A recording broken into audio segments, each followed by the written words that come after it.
A very good morning, IB to Nurja and fellow friends. My name is Nurjanto Fahna binti Muhammad Damri. I'm Nuri Ashika binti Abdullah. I'm Nur Harani binti Muhammad Anisha. I'm Nurzita Bidayani. Quite. And one of our friends will not present today. She's at Korea. Fadilah binti Roslan. Okay, we would like to present the case of John Rusnak in Allied Irish Bank 2001. Okay. Allied Irish Bank was formed in 1966 by the combination of three biggest banks, which is Munster and Leicester Bank, Provincial Bank and Royal Bank. Okay, the case of this bank is the loss of US 691 million in foreign exchange operation of Allied Irish Bank. It results from the fraudulent trading activities of John Rusnak, which is a trader in foreign currency operation at All First Financial, which is actually the subsidiary of Allied Irish Bank. The key factor that leads to this problem, first is control system deficiency.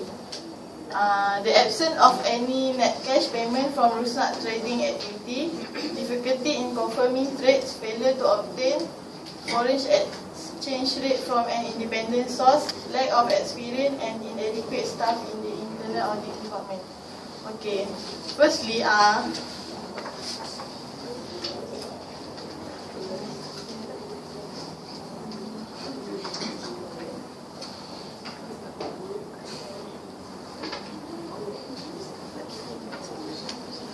in 1989, all first currency trading activities is actually limited. And then John Rusnak entered into this office because of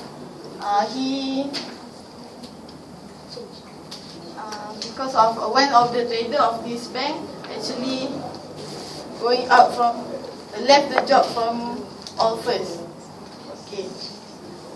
John Rusnak introduced arbitrage trading in offers arbitrage, which means free risk trading.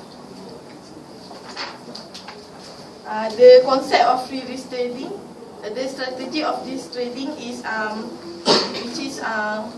buying option when it is cheaper and we sell it back when it is on the higher price.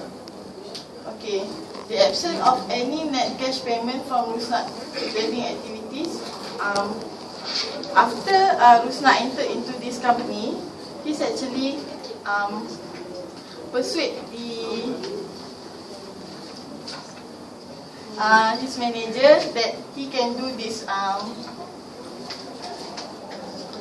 arbitrage trading. But when he entered this company, he did not practice this trading, which is actually play on money. He buy and sell yen.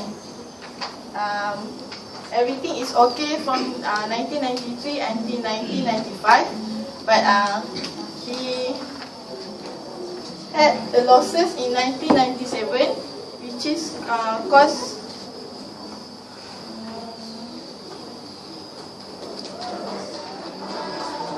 $29.1 million USD.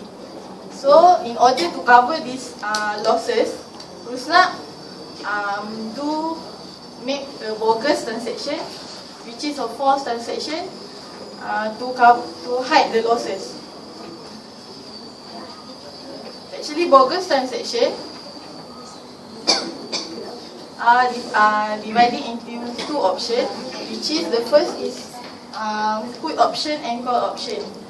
Put option is a receipt of a large premium. Both of put and call option have the same currency and same strike price, but the difference between these two options is the expired date, which is put option expired on the spot on the same day of the transaction, on the same day of the report return. But the other one option expired few months later.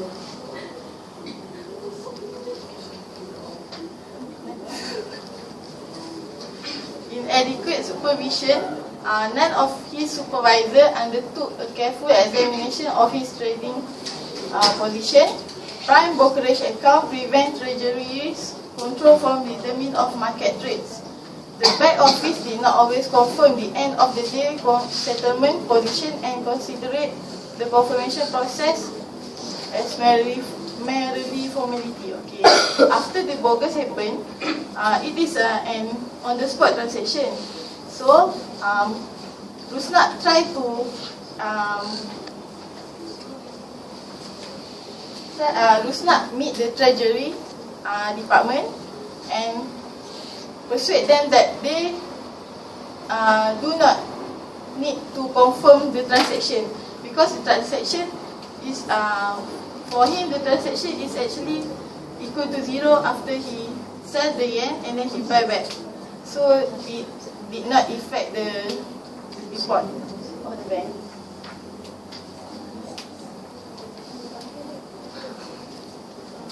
And the third factor is failure to review policies and procedures. Risk control department never made an attempt to benchmark the policies and procedure against the best practice in the industry. When Rusnak make a bogus transaction, bogus trade, it also affect the VAR analysis of the company. So the VAR become lower.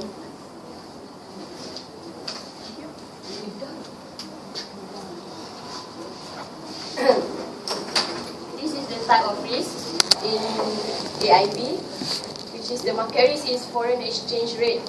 The foreign currency market is the market that John Rusnak gamble and lost it. He used spot transaction, forward transaction, and option to amass losses of $691 million.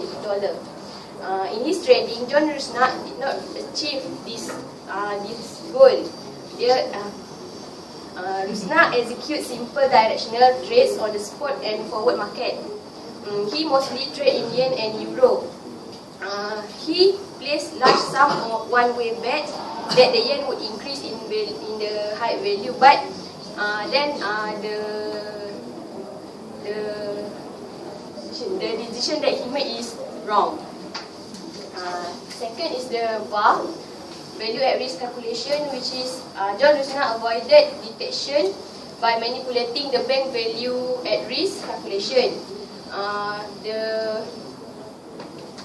Rusnak found that he could manipulate the currency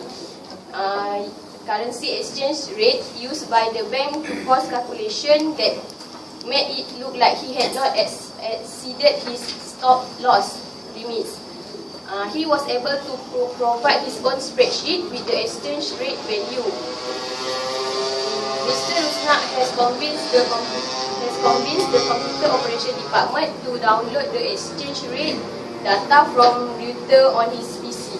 For the operational risk is falsified documents, which is using telephone and fax to execute and confirm trades. He used his PC to create false trade confirmation documentation. He was able to convince the Treasury back office to accept this document from him rather than confirming the trades themselves as required. Rusnak was able to convince the bank office to not confirm the trade at all. And second is accounting practice.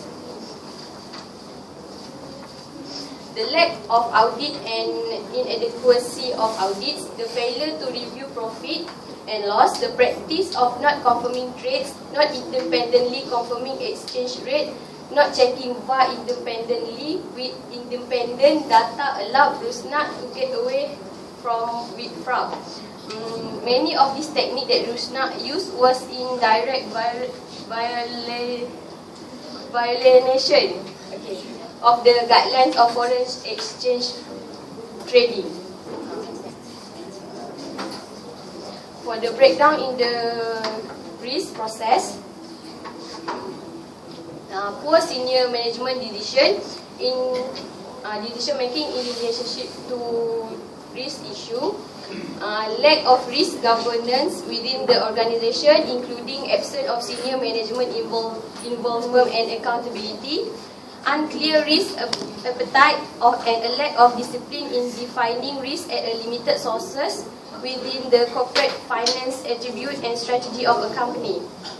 Inadequate liquidity management, including the lack of focus on risk relative to liquidity. Then insufficient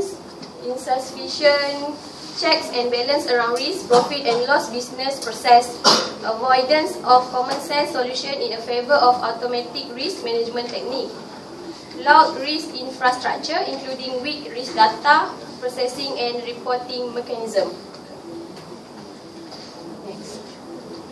And for the risk management process, AIB undertook a true investigation into the foreign exchange trading operation at the Baltimore headquarters of Allfirst. AIB discontinue all foreign exchange trading operation in Allfirst with the exception of customer service obligation.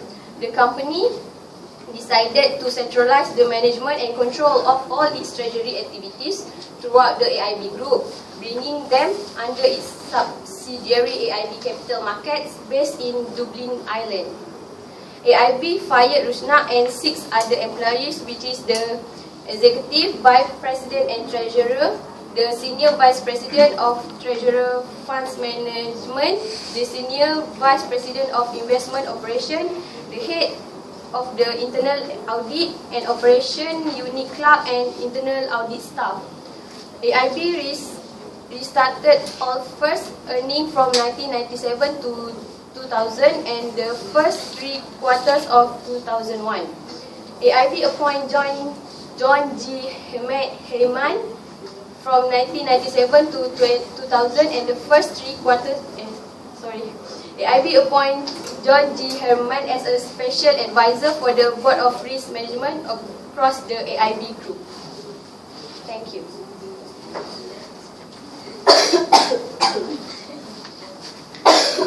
This is the operational risk management framework. First, identification and assessment. Operational risk identification based on the manipulate the money because of currency exchange and activity of gambling that terrorists not do. Second is promotes more effective area identification of additional needs. The quantification of the operational risk is based on data sources and the scenario analysis of the company. Monitoring. A clear framework is essential to guide monitoring and evaluate the employee, including interest in the systematic tracking and analysis of historic loss events, and lastly, education and communication workshops and forums. Corporate governance to provide guidance, approve and periodically review banks management framework, responsibility for the governance of all risk-taking activity across the globe.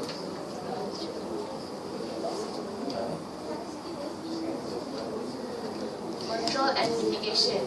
Management should implement a controlled environment consistent with its risk assessment, auditing to discover and prevent mistakes that may lead to uncorrected and or unrecorded misstatements that would generally be related to control deficiencies preventing such mistakes.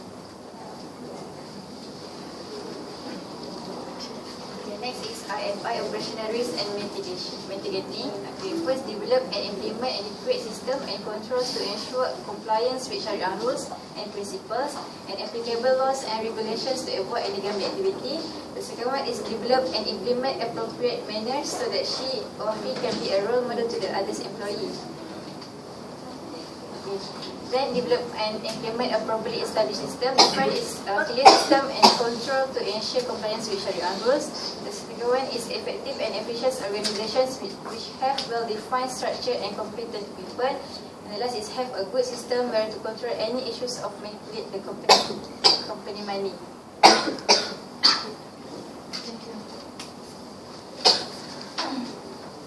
Any questions? on the floor.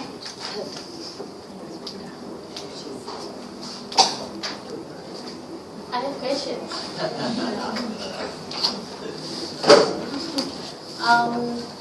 Actually, I still not get what the main quiz is. Can you explain again?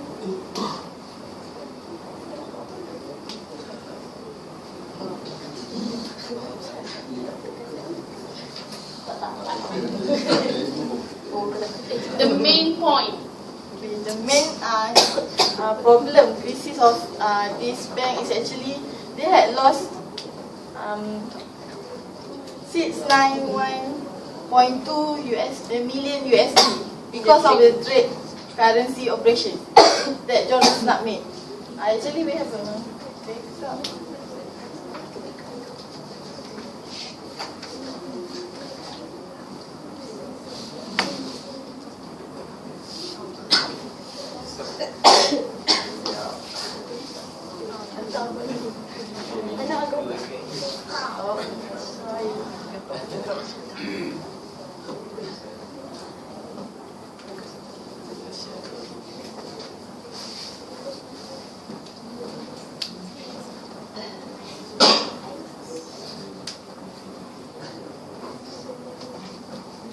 The main crisis actually start when John Rusnak betting on the Japanese yen. He in 1993 until 1995 actually the yen is increased. The value of yen is increased. So before that he buy yen, but in 1997 he found that the value of yen is decreased. So it is a huge loss happened in this transaction, which is the total loss is 29.1 million. And then in order to cover his losses, He used the bogus option. he used the bogus option. Okay, this is what I explained, the bogus option, which is divided into two options, put and call option. Do you understand this? Bogus option is actually a fake transaction. Yeah. But he managed to do the bogus option 5 years, almost 5 years. He used the bogus option and then after He that falsified the document. Okay. He create bogus broker confirmation by his own, then convince the Treasury back office to accept rather than confirm the trade. Because of the trade happened in the same day, and actually he tried to convince the treasurer that it actually doesn't affect their balance sheet or their report. What is his position? This C, is it? Oh, he's a trader. he's a trader. He's a trader. And in 2001, he's promoted into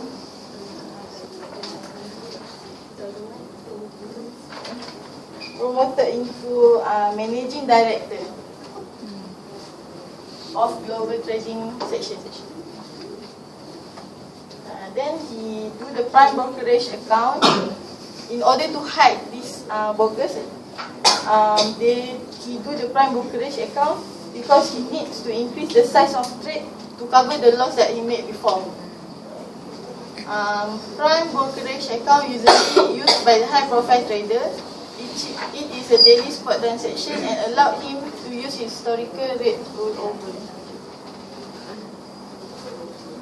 And then the four things that he tried to do in order to hide these losses is manipulate the value at risk calculation. He used his bogus option in order to reduce the VAR. When the VAR is low, so the treasurer will not focus on trade risk. And lastly, after he lost actually 300 million, he still tried to cover it. So he entered into sale of options. He would sell deep in the money options that high premium to finance his trading. The fund that raised from this selling are used for the monthly settlement of foreign exchange forward transaction, and it it were liabilities of authors and were recorded in the books. But he tried to cover it by taking out the liabilities, then cover it for a new bogus option. Actually, he repeat this bogus to the bank of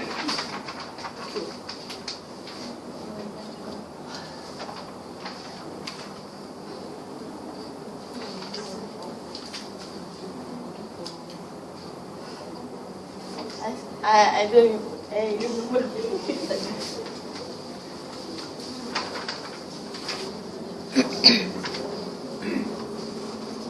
The point is he actually do the bogus option not just one but many times until the total loss becomes 691.2 million US dollars.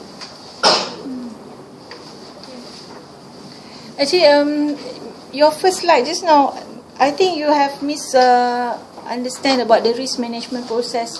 That when actually they discovered that, who discovered the loss? How they discovered the loss?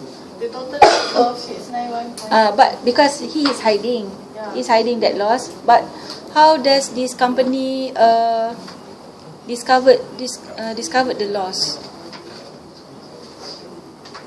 That's how actually the risk management process works. Risk identification. Kan? Buka balik you punya slide yang tadi, yang awal tadi. Not this one.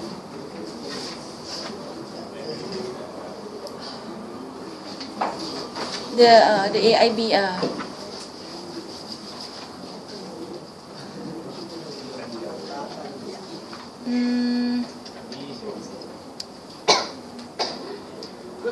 That's your risk management. The risk management framework.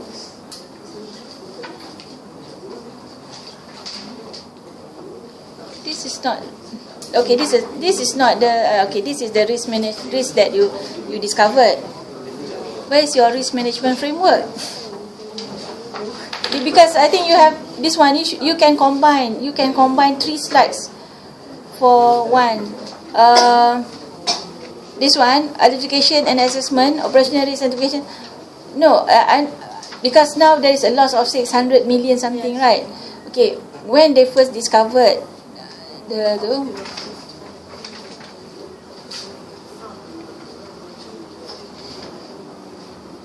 in year, which year? 2000? 2000 he started to do that. Is it? In 2000, our first treasurer found that the trading income actually increased, but it's not effective. It show only. So that's when they first discovered. They detect. So that is the risk identification.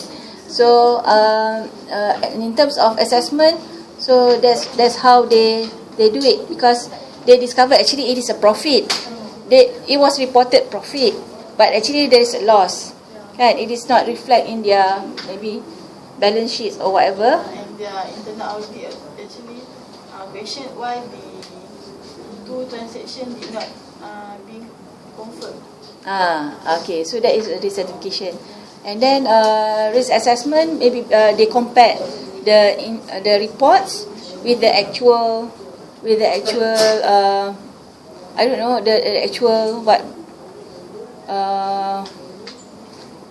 I don't know. I mean the report from RUSAC, and also how just now what you said, they compare dengan the confirmation of there is no confirmation. Okay, so that comes under assessment.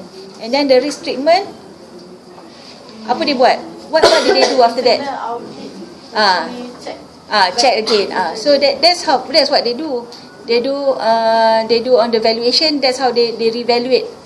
They double check. They double check. So that's under valuation. So risk treatment.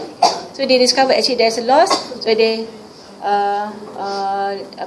the internal audit. Buka satu lagi. No, this one before that. This is your risk treatment. they discontinued the foreign exchange operation, they fired the Rusnak, kan? So this is the restriction. And appointed J. Hedgeman to discontinue all foreign exchange, so that is the monitoring lah. So I think you have to rearrange back your risk management framework according to that. Okay, you have the points, but it is all jumbled up. Sorry, madam. Tak apalah, you learn from there. Okay, so can you redo your ni, so that you do it accordingly. Betulkan balik you punya slide, because nanti saya nak you hantar slide ni kan. And then because I want to upload it in the e-learn as well. Right? Okay. So do you understand what does I mean? What did I mean? Okay. Okay. Now another one, you did not answer the question. If it is in Islamic financial institution, how can we avoid this? You did not answer that. Because you notice that actually this thing occurred because of what? Foreign exchange trading, right? So in Islamic finance, we don't have that. So actually we can avoid that, right? In terms of supervisory control. So if we really, this one, because it's a trust, they said Rusnak, they trusted Rusnak so much so that they don't know that Rusnak is actually a person who addict to the gambling. yes. So in Islamic finance, this person will not happen because we will control the employment. We did not take in this kind of people, right? So that's how you relate that in Islamic financial institution, right? Thank you. Next group.